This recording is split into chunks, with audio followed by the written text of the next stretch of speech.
যে আমাদের সাংগঠনিক বিস্তার এবং আমাদের সংগঠনকে সুসংহত করার জন্য আমাদের সংগঠনকে দুই ভাগে, এনসিপি দুই ভাগে সাংগঠনিক কার্যক্রম পরিচালনা করে উত্তরাঞ্চল এবং দক্ষিণাঞ্চল, এবং উত্তরাঞ্চলের ইতিমধ্যে শেষ হয়ে গিয়েছে সাংগঠনিক সফর, আর দক্ষিণাঞ্চলে আমার আজকে বরিশাল শেষ হবে।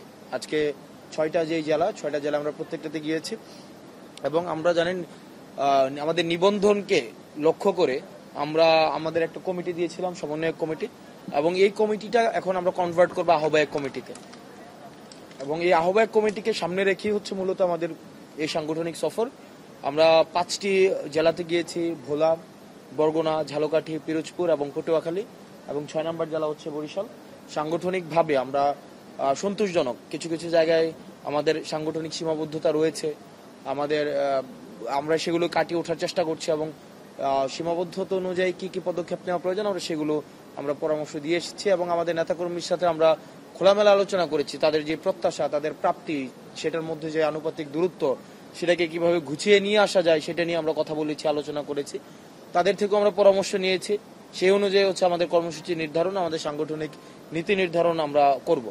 দ্বিতীয় যে বিষয়টি সেটা হচ্ছে গণভোটের জায়গায় ইতিমধ্যে আমাদের আহ্বায়ক সাহেব জনাব নাহিদ ইসলাম স্পষ্ট করেছেন, গণভোটের পাশাপাশি যেটি আমাদের আলোচনা হওয়া উচিত সেটি হচ্ছে অবশ্যই আমাদের আদেশ জারি করতে হবে। এই গণভোট এবং এই যে জুলাই সনদের বাস্তবায়ন প্রক্রিয়ার অংশ হিসেবে সেটি গণভোটের আদেশ জারি করতে হবে, এবং আদেশ অবশ্যই সেটি ডক্টর মোহাম্মদ ইউনূস জারি করতে হবে।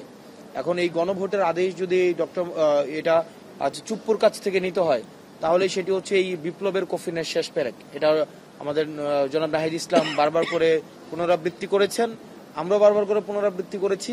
এই ফেসিবাদের যিনি হচ্ছেন হেড অফ ফেসিজম, এটা রাষ্ট্রের সুপ্রিম অফ ফেসিজম, যদি চুপ্পুর কাছ থেকে আমাদের এই অভ্যুত্থানের স্বীকৃতি নিতে হয়, এর থেকে আসলে লজ্জার আর কিছুই নাই।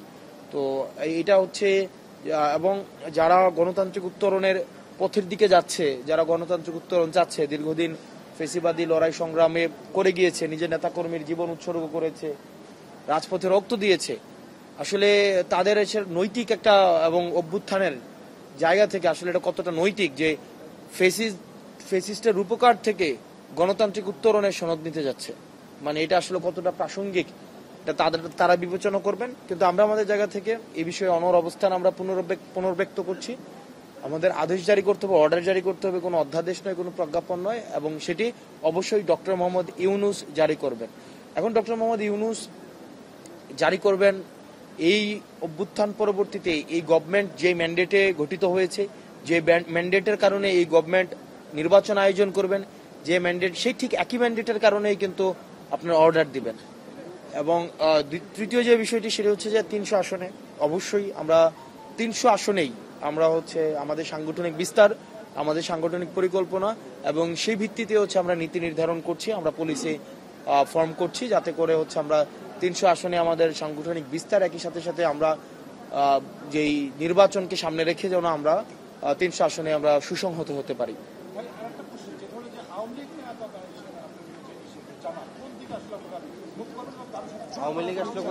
আচ্ছা, প্রশ্নটা আপনি বিএনপি হবে, আওয়ামী লীগ তো নাই।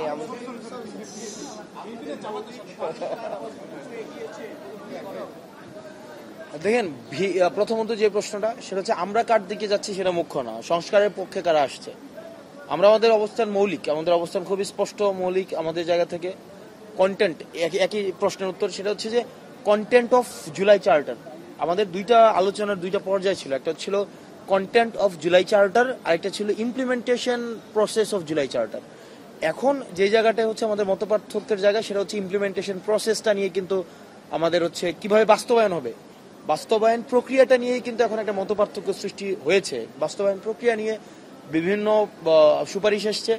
এই সুপারিশের মধ্যে ছিল, কেউ বলেছিল গণভোট, কেউ বলেছিল, আমরা বলেছিলাম গণপরিষদ, কেউ বলেছিল যে আপনার সংসদ, আগামী সংসদ নির্বাচনের পরে সংসদ হচ্ছে এই ঐক্যমত্যের মধ্য দিয়ে যেই সংস্কারগুলো আমরা পৌঁছেছি সেগুলো বাস্তবায়ন করবে।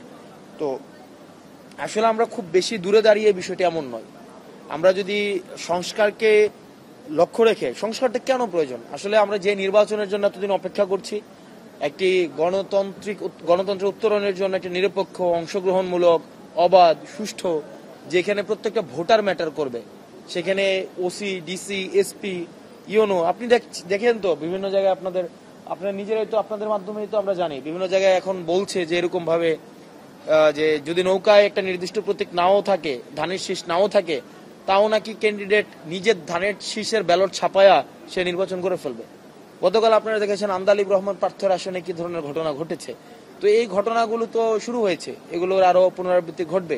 এই ধরনের ঘটনা যেন না ঘটে, চিরস্থায়ীভাবে যেন বন্ধ হয়, এবং আমরা যেন একটা গুণগত কাঠামোগত রূপান্তরের মধ্য দিয়ে একটা গ্রহণযোগ্য গণতান্ত্রিক উত্তরণের দিকে যেতে পারে, এবং আমাদের যে আসন্ন নির্বাচন, ফেব্রুয়ারির নির্বাচনটা যেন অবাধ, গ্রহণযোগ্য, নিরপেক্ষ হয়, সেটা কিন্তু দায়ী রাজনৈতিক দলের। এটার সবচেয়ে বড় স্টেক হোল্ডার হচ্ছে রাজনৈতিক দল, সবচেয়ে বড় দায়িত্বটা হচ্ছে রাজনৈতিক দলের। আমরা একটা রাজনৈতিক দল হিসাবে একই সাথে সাথে অভ্যুত্থানের আমাদের দায়ী হিসাবে এই গণতান্ত্রিক প্রক্রিয়াটা ফেসিলিটেট করা কিন্তু এটা আমাদের দায়িত্ব। আমরা নির্বাচনের উইনিং অর লুজিং এটা ডিফারেন্ট ডিসকাশন, কিন্তু এই যে ইতিহাসের দায় আমাদের রয়েছে, আমরা যেন গণতান্ত্রিক উত্তরণের পথে আমরা যেন এই প্রক্রিয়াটাকে আমরা যেন অনেক বেশি বাধাগ্রস্ত না হয়, সেটা যেন গ্রহণযোগ্য হয়। যেই জিতুক, জনগণ যাকে ম্যান্ডেট দিয়ে ক্ষমতায় নিয়ে আসবে, সেই হচ্ছে বাংলাদেশের রাষ্ট্রযন্ত্র পরিচালনা করবে, সেটাতে আমাদের কারোই ভিন্ন মত নাই। তো যেহেতু ভিন্ন মত নাই, সেজন্য আমরা চাই জনগণের ভোটটা যেন at the end of the day matter করে। এখানে যেন কোনো ওসির প্রভাব ম্যাটার না করে, এসপির প্রভাব ম্যাটার না করে, গণমাধ্যমের ভূমিকাও সেক্ষেত্রে গুরুত্বপূর্ণ। আমরা গণমাধ্যমের অনেকেই আপনারা দেখেন সারাদিন পেশাদারি ভূমিকা পালন করছেন অভ্যুত্থানে, আপনাদের অবদান অপরিসীম, এবং গণমাধ্যম যদি আপনারা হাউজের বিরুদ্ধে না গিয়ে আপনারা বস্তুনিষ্ঠ সংবাদ পরিবেশন না করতেন, তাহলে কিন্তু আসলে আমাদের যে কাঙ্ক্ষিত অভ্যুত্থান সেটি হচ্ছিল অধরাই থেকে যেত। কিন্তু আপনারা নিরপেক্ষ বস্তুনিষ্ঠ সংবাদ পরিবেশনের চেষ্টা করলেও আপনাদের মধ্যে কিন্তু একটি অংশ এখনো পর্যন্ত হচ্ছে ফেসিস্টকে নর্মালাইজ করা, তাদের এজেন্ডা বাস্তবায়ন করা, এবং আপনি দেখবেন যে যেটা হচ্ছে কনটেক্সট বিবর্জিত, মানে অনেক দেখা যায় সেটিং বিবর্জিত বক্তব্য প্রচার করে, মুখরোচক এবং ভিউ যেন শিরোনাম দেয় কনটেক্সট থেকে আলাদা করে, এইগুলো দিয়ে কিন্তু কনসেন্ট ম্যানুফ্যাকচার হয়, মতামত ম্যানুফ্যাকচার কিন্তু হয়। যেমন গতকালের আমার একটা বক্তব্য যেটা ছিল, আমি জিজ্ঞাসা করেছিলাম যে বর্তমানের যে কার্যক্রম, কাঠামোত অ্যাক্টিভিটি, ম্যানিফেস্টো যেটা বাংলাদেশ জামাতে ইসলামে রয়েছে, বর্তমান ম্যানিফেস্টো রয়েছে, তারা গণতান্ত্রিক রূপান্তরের দিকে যেতে চায় এবং তারা সবাইকে ইনক্লুড করতে চায়। সেই জায়গা থেকে দাঁড়িয়ে আপনার বাংলাদেশ জামাতে ইসলামী যে দলটি রয়েছে, তারা কি শুধুমাত্র ইসলামী দল? এই প্রশ্নটি আমি করেছিলাম, কিন্তু আপনারা দেখেছেন এটাকে কনটেক্সট থেকে উঠিয়ে নিয়ে দুইটা বাক্য আলাদা করে, সেখানে কিন্তু পুরো সেন্টেন্সটা আমার না, এখানে প্রশ্ন এবং উত্তর।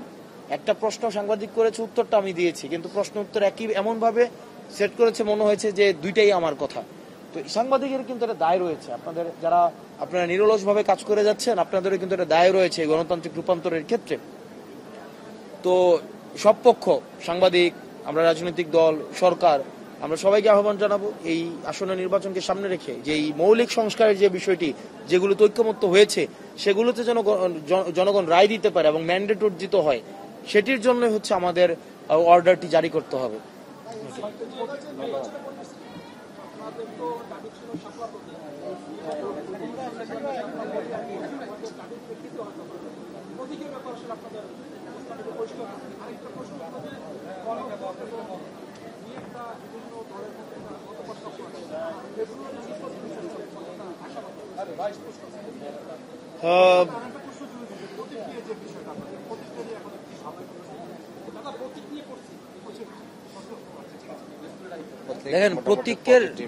দেখেন প্রতীক নিয়ে আমরা কিন্তু যেটা হচ্ছে যে আমরা বারবার আমাদের এনসিপির যদি আপনি কার্যক্রম লক্ষ্য করেন, আমরা নীতি নিয়ে কাজ করি, পলিসিটা সবার জন্য ইকুয়াল হবে। মানে আমরা নির্বাচন কমিশনকে বারবার যে জায়গায় আমরা যেই জায়গাটা ফোকাস করতে চেষ্টা করেছি, আপনি একটা পলিসি আমাকে দেন, যে পলিসির কারণে আপনি আমাকে শাপলা দিবেন না, যে পলিসির কারণে আপনি আমাকে শাপলা কলি দিবেন, এটা একটা স্ট্যান্ডার্ড নিশ্চয়ই থাকা উচিত। আপনি সাংবাদিকতা করেন, আপনাদের নিশ্চয়ই একটা ক্রাইটেরিয়া আছে, আপনাদের বেতন কাঠামো রয়েছে, একটা নীতি নির্ধারণের একটা প্রক্রিয়া রয়েছে। কিন্তু আমরা দেখেছি যে সংবিধান, এই যে নির্বাচন কমিশন, তাদের ডিসিশনের এরকম কোনো রূপরেখা নেই।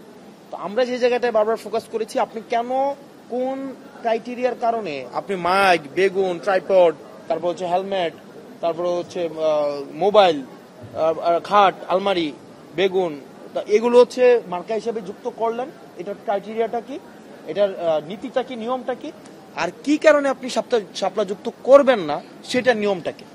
এটা লিগ্যাল একটা অবশ্যই নিয়ম থাকা উচিত। এটা তো ব্যক্তি সর্বস্ব একটা প্রতিষ্ঠান না যে আমার নিজের ইচ্ছা আমি এই সিদ্ধান্ত দিব, নিজের ইচ্ছা এই সিদ্ধান্ত দিব না। আমরা একটা সংশয় প্রকাশ করছি নির্বাচন কমিশনের এই স্বেচ্ছাচারী আচরণের।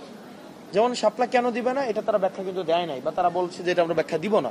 নির্বাচন যদি সুষ্ঠু না হয়, আবার যদি ব্যালট বাক্স চুরির ঘটনা ঘটে, আবার যদি যেমন একটা নির্বাচন হয়, তাদের কাছে যে ব্যাখ্যা চাওয়া হয়, তখন যদি তারা আবার এইটিরই পুনরাবৃত্তি করে যে কেন এই নির্বাচন এমন হয়েছে আমরা ব্যাখ্যা দিতে পারবো না, তো এই জায়গাগুলো থেকে কিন্তু আমরা নির্বাচনের জবাবদিহিতামূলক যে সংস্কৃতিটি যেটি হারিয়ে গিয়েছে, এটি পুনঃপ্রতিষ্ঠা করার জন্যই কিন্তু এটা আমাদের একটা লড়াই ছিল।